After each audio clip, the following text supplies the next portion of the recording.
Hello दोस्तों, स्वागत है आपका स्लीपी क्लासेस में। आज से लगभग 14 साल पहले दिल्ली के रामलीला मैदान के अंदर एक बहुत ही बड़ा मूवमेंट या प्रोटेस्ट मूवमेंट चला था। हंगर स्ट्राइक चली थी श्रीमान अन्ना हजारे जी की, और इसी हंगर स्ट्राइक में उनके साथ दिखे थे अरविंद केजरीवाल। अब उसके बाद 10 साल हो चुके हैं और 10 साल के अंदर उनकी पॉलिटिकल जीवन में बहुत सारे उतार चढ़ाव आए हैं। अन्ना हजारे अपनी ज़िंदगी अभी भी महाराष्ट्र के रालेगण सिद्धि में बिता रहे हैं, जबकि अरविंद केजरीवाल के बारे में हम जानते हैं कि उनकी पॉलिटिकल लाइफ किस तरीके से बदली। लेकिन इन दोनों को आपस में जोड़ने वाला अभी भी एक सबसे इंपॉर्टेंट धागा या थ्रेड, दैट इज लोकपाल। और जिस रीजन की वजह से इंडिया अगेंस्ट करप्शन नाम का कैंपेन या मूवमेंट चला था, वो रीजन था लोकपाल की absence from the central as well as Lokpal की लोकायुक्त जैसी जो बॉडीज थी, संस्थाएं थी, उनको स्टैट्यूटरी बैकिंग ना मिलना, कानून के अंदर या इवन कॉन्स्टिट्यूशन के अंदर उनको कोई रिकॉग्निशन ना मिलना, और जिसकी वजह से एंटी करप्शन इस कैंपेन का एक बहुत ही इंपॉर्टेंट एस्पेक्ट था 2013 का लोकपाल और लोकायुक्त बिल। दोस्तों, महाराष्ट्र ने रिसेंटली एक कानून पास किया है जिसके अंदर उन्होंने अपने 1971 के लोकायुक्ता एक्ट को रिप्लेस कर दिया है। तो आज हम ये देखेंगे कि किस तरीके से लोकपाल और लोकायुक्त की इंपॉर्टेंस एंटी करप्शन के मामले में देखी जा सकती है। हम ये भी देखेंगे कि कुछ स्टेट्स के अंदर there have been certain changes with regards to the powers of the Lokayukta, और उसको कंपेयर करेंगे महाराष्ट्र के रीसेंट कानून से, जिसमें चीफ मिनिस्टर को भी लोकायुक्त की कंप्लेंट का एक पार्ट बनाया गया है।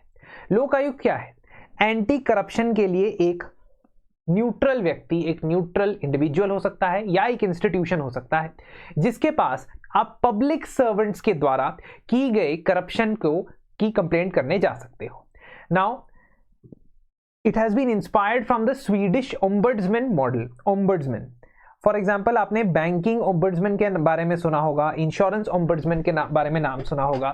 तो ये जो है स्कैंडिनेवियन कंट्रीज में बहुत ही पॉपुलर एक व्यक्ति होते थे जिनके पास आप कंप्लेंट लेके जाते थे करप्शन की, अगर कोई गवर्नमेंट ऑफिशियल करप्ट होता था तो। अब इसी के लिए लोकपाल या लोकायुक्त टर्म भारत में इस्तेमाल होता है। इंडिया में सेकंड ARC से ही लोकायुक्त या लोकपाल को बनाने की रिकमेंडेशंस दी जा रही है कंटिन्यूसली। बट जैसा मैंने आपको बताया, finally in 2013 there was an act that was passed by the parliament. That act is called Lokpal and Lokayukta act. आज का हमारा फोकस लोकपाल में नहीं होगा, लोकायुक्त पे होगा, क्योंकि लोकायुक्त जो है वो स्टेट लेवल की एंटी करप्शन ओम्बड्समैन या करप्शन के लिए कंप्लेंट करने की बॉडी एस्टैब्लिश की गई थी as per the Lokpal and Lokayukta act of 2013। उस एक्ट में ये साफ लिखा था कि हर एक स्टेट को एक्ट के इंप्लीमेंट होने के बाद, यानी 2013 के बाद, अपने अपने स्टेट में एक लोकायुक्ता बनाना है। ऑल्दो ऐसा नहीं है कि बहुत सारे स्टेट्स में लोकायुक्त पहले नहीं होता था, मतलब 2013 के पहले भी Maharashtra was the in fact first state 1971 में जिसने लोकायुक्त एक्ट पास किया। तो अब it should be aligned with the Lokpal and Lokayukta act 2013, और जिसकी वजह से आप सभी स्टेट से एक्सपेक्ट कर रहे थे कि वो अपने लोकायुक्ता एक्ट में बदलाव लेके आएंगे। 2013 के बाद सबसे पहले उड़ीसा ने अपने स्टेट के एक्ट को बदला और 2013 के लोकपाल लोकायुक्त एक्ट के साथ अलाइन किया। महाराष्ट्र के इस पर्टिकुलर प्रोविजन से पहले 2018 में सुप्रीम कोर्ट ने नोटिस किया कि जम्मू एंड कश्मीर, मणिपुर, जब वो स्टेट हुआ करता था जम्मू एंड कश्मीर, ठीक है, मणिपुर, मेघालय, मिजोरम, तमिलनाडु, तेलंगाना, त्रिपुरा, वेस्ट बंगाल, ये सभी स्टेट्स ने लोकायुक्त बनाया नहीं है। They have not set up अ लोकायुक्त। और इसी ऑब्जर्वेशन को देखते हुए बहुत सारे ये मैटर जो है, ये मसला जो है, मामला जो है, बहुत ज्यादा न्यूज में आया। 2019 से ही ये एक इंटेंशन जताया गया महाराष्ट्र के चीफ मिनिस्टर के द्वारा कि हम एक नया कानून लेके आएंगे जिसमें 2013 के एक्ट के हिसाब से हम एक नया लोकायुक्त बनाने की कोशिश करेंगे। इससे पहले बहुत सारे स्टेट्स में, जैसे कि कर्नाटक और केरला में, लोकायुक्त से जुड़ी खबरें देखी जा चुकी है। कर्नाटका के अंदर 1984 में जब चीफ मिनिस्टर रामकृष्ण हेगड़े थे तो लोकायुक्त बनाया गया, लोकायुक्त एक्ट सेटअप किया गया। खतरनाक बात यह है कि वही चीफ मिनिस्टर को 2 बार लोकायुक्त के पास दी गई करप्शन की कंप्लेंट की वजह से इस्तीफा भी देना पड़ा। कर्नाटक में लोकायुक्त की जो पावर है वो समय समय पर एक्ट को बदलते हुए बदली जा चुकी है। कई बार वो चीफ मिनिस्टर्स के बाहर होने का कारण भी रहे हैं, या कई बार वो बिल्कुल इनएक्टिव तरीके से फंक्शन भी करते रहे हैं। साल 2015 में कर्नाटका में अपने लोकायुक्त एक्ट के अंदर बदलाव लाया, और वो बदलाव इसलिए लाना पड़ा क्योंकि लोकायुक्त के अगेंस्ट ही कंप्लेंट आनी शुरू हो गई।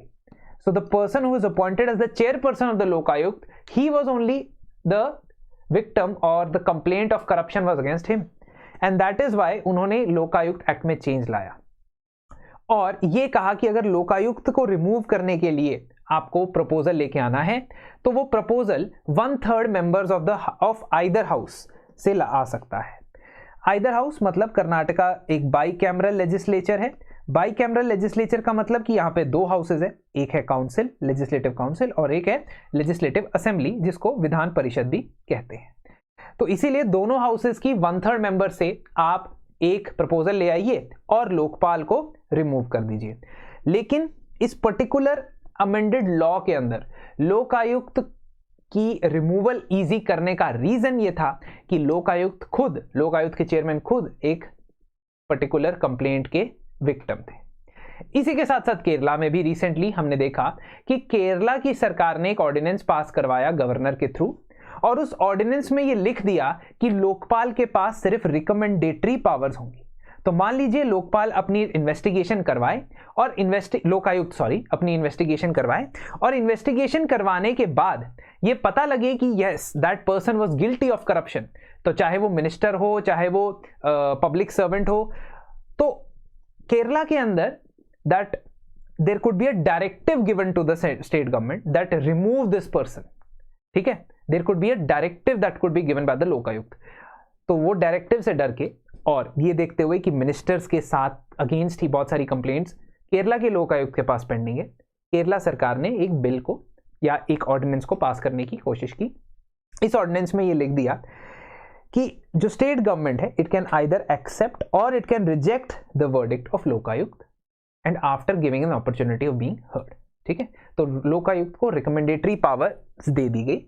इस ऑर्डिनेंस को लेके केरला के गवर्नर और केरला की सरकार के बीच में भी बहुत कहासुनी हुई। वापस आते हैं स्टोरी ऑफ महाराष्ट्र लोकायुक्त। महाराष्ट्र लोकायुक्त के ऊपर वापस आते हैं। मेरा कंपैरेटिव एनालिसिस करने का रीजन ये था कि यूपीएससी सिविल सर्विसेज एग्जाम्स के अंदर स्टेट लेजिस्लेचर से जुड़े और उनके ऊपर फोकस करते हुए पिछले कुछ सालों में हमने क्वेश्चंस देखे हैं, चाहे वो प्रीलिम्स हो चाहे वो मेंस हो। इनफैक्ट मेंस 2023 में 2 सवाल स्टेट लेजिस्लेचर की गतिविधियों से जुड़े थे। ठीक है, सो इसी वजह से मैं थोड़ा स्टेट्स के ऊपर और फोकस करवा रहा हूं, जिसकी वजह से आपके पास एग्जांपल्स आती हैं मेंस के आंसर में भी कोट करने के लिए। So it is very important, that is the relevance of this news. Maharashtra के अंदर लोकायुक्त एस्टैब्लिश करने के लिए साल 2022 में महाराष्ट्र की असेंबली ने लोकायुक्त बिल पास किया। उसके बाद वो महाराष्ट्र की लेजिस्लेटिव काउंसिल यानी कि विधान परिषद के पास गया। दोबारा याद दिला दूं कि महाराष्ट्र भी कर्नाटका की तरह एक बाई कैमरल लेजिस्लेचर रखता है जिसमें 2 हाउसेज है। तो बाई कैमरल लेजिस्लेचर होने की वजह से काउंसिल के पास ये बिल गया। काउंसिल को इस बिल में कुछ परेशानियां हुई और फिर इसे एक जॉइंट कमेटी के पास सौंपा गया। जॉइंट कमेटी ने कुछ चेंजेस लेके आए और फाइनली इस बिल को अब काउंसिल ने भी पास कर दिया है। महाराष्ट्र लोकायुक्त बिल जो है ये प्रपोज करता है एक रिप्लेस करने का 1971 के महाराष्ट्र के लोकायुक्त और उप लोकायुक्त एक्ट को, और किसी भी पब्लिक सर्वेंट, मिनिस्टर्स, एमपीज, इन सब के अगेंस्ट कंप्लेंट लेके आप लोकायुक्त के पास जा सकते हैं महाराष्ट्र में। इस लोकायुक्त के 5 मेंबर होंगे, chairperson plus up to 4 members, तो मतलब टोटल 5 मेंबर्स इसके हो सकते हैं। इस चेयरपर्सन प्लस 4 मेंबर्स को सेलेक्ट करने के लिए एक कमिटी बनाई जाएगी, सिलेक्शन कमिटी। इस सिलेक्शन कमिटी में 6 मेंबर्स होंगे। सबसे पहले chief minister, secondly deputy chief minister.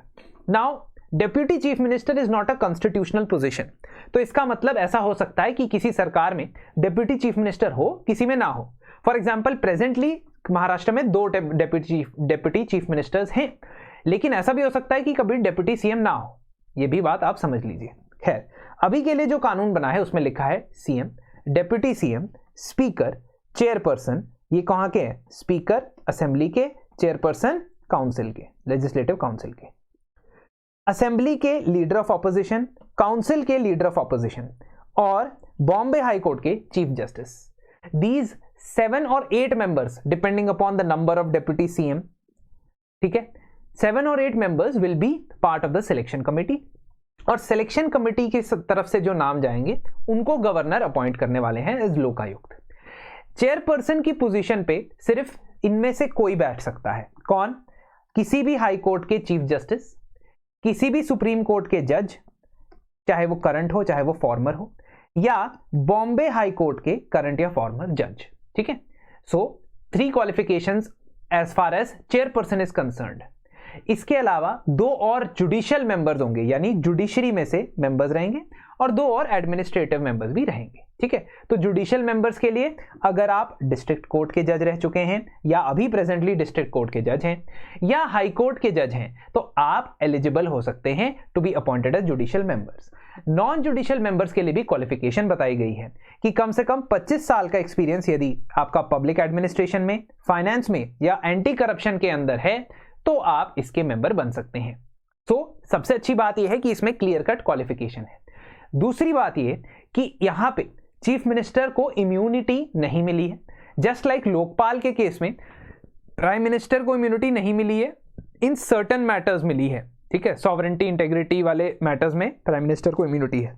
यहां पे चीफ मिनिस्टर हो, एमएलएज हो, एमएलसीज हो या गवर्नमेंट सर्वेंट्स हो, सबके खिलाफ करप्शन और ग्रीवेंस की कंप्लेंट्स लोकायुक्त के पास जा सकती है।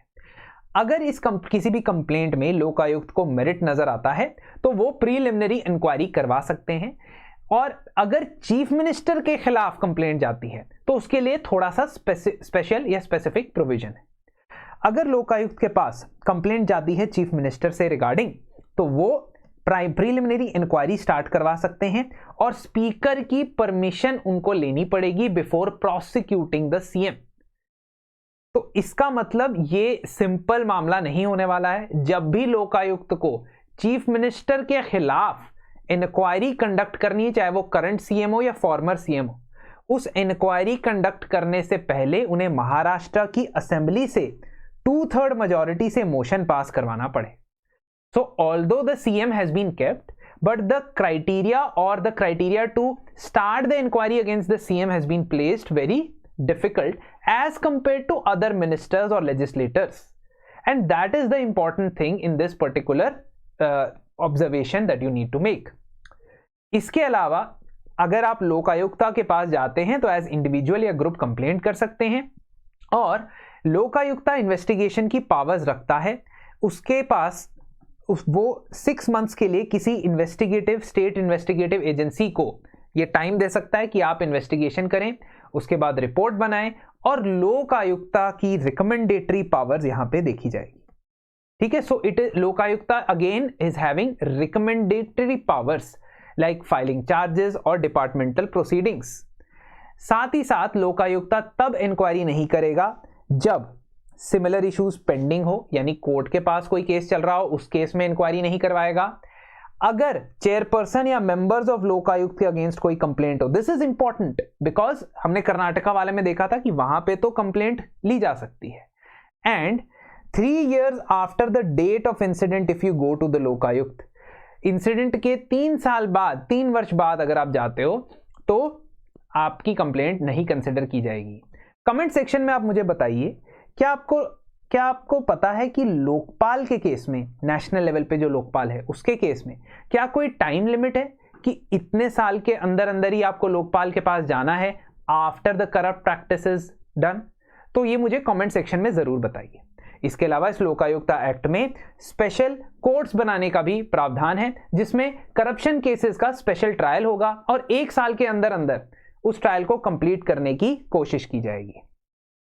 दोस्तों, इसी के साथ हमारी ये डिस्कशन होती है समाप्त, लेकिन आगे बढ़ने से पहले आप ये जान लीजिए कि हमारा संभव 2.0 यानी कि यूपीएससी प्रीलिम्स का क्रैश कोर्स स्टार्ट हो चुका है, और इस बैच के लिए आप एनरोल करवा सकते हैं। इस बैच के अंदर आपको एनरोल करवाने के लिए RAINA रैना कोड का इस्तेमाल कर सकते हैं। एंड मोस्ट इंपॉर्टेंटली, ये जो बैच है इसमें आपको 5 महीने के अंदर अंदर एंटायर प्रीलिम्स की preparation, syllabus of static as well as current concepts as well as आपके टेस्ट्स इंक्लूड करवाए जाएंगे। तो आप जल्द से जल्द इसमें एनरोल करवा सकते हैं। INA कोड का इस्तेमाल करेंगे तो 10% 10% डिस्काउंट आपको मिलेगा।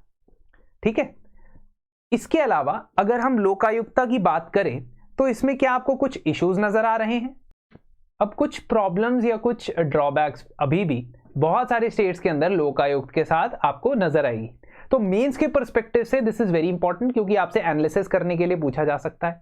तो आप ये बताएंगे सबसे पहले कि लोकायुक्त की सबसे बड़ी प्रॉब्लम यही है कि उसके पास इन्वेस्टिगेशन कंडक्ट करने की तो पावर्स है, लेकिन प्रोसिक्यूट करने की पावर्स नहीं। यानी कि वो किसी केस को आगे नहीं फॉरवर्ड कर सकते, कोर्ट में जाके नहीं, स्पेशल कोर्ट में जाके नहीं लड़ सकते। महाराष्ट्र के केस में प्रोसिक्यूशन की पावर्स हैं, there are certain prosecution powers, but in several states it is not there.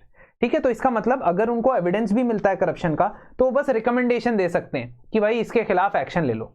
इसके अलावा कई सारे लोकायुक्ता में पॉलिटिकल इंटरफेरेंस देखी जाती है, कई सारे लोकायुक्ता में लार्ज बैकलॉग ऑफ केसेस देखे जाते हैं, और कई सारे स्टेट्स में सीएम या चीफ मिनिस्टर लोकायुक्त के एम्बिट में नहीं आते हैं। इसके अलावा लैक ऑफ अवेयरनेस कि कंप्लेंट कैसे करना है, फंडिंग की लोकायुक्त का फंडिंग स्टेट बजट में से आएगा तो उनको फंडिंग ही कम दो तो वो बेचारे इन्वेस्टिगेट कैसे करें। तो ये बहुत सारी प्रॉब्लम्स देखने को मिलती है। आगे जाते हुए लोकायुक्त के लिए इंडिपेंडेंट फंडिंग और इंफ्रास्ट्रक्चर होना चाहिए, may be charge on the consolidated fund of the state. Second, सभी लोकायुक्त को प्रोसिक्यूशन की पावर देनी चाहिए। किसी भी पब्लिक सर्वेंट को इन्वेस्टिगेट और प्रोसिक्यूट करने की पावर यूनिफॉर्मली हर स्टेट के अंदर लोकायुक्त के पास होनी चाहिए। And finally it should not be like the Kerala case. Kerala वाला जो केस है वो सही नहीं है। अगर आप इंडिपेंडेंट लोकायुक्त में भरोसा रखते हो और एंटी करप्शन को सीरियसली लेते हो तो इन चीजों पर ध्यान देना बेहद जरूरी है। आपके और क्या सजेशन हो सकते हैं लोकायुक्त को लेके, आप कमेंट सेक्शन में मुझे जरूर बताएं। अगले लेक्चर तक के लिए धन्यवाद।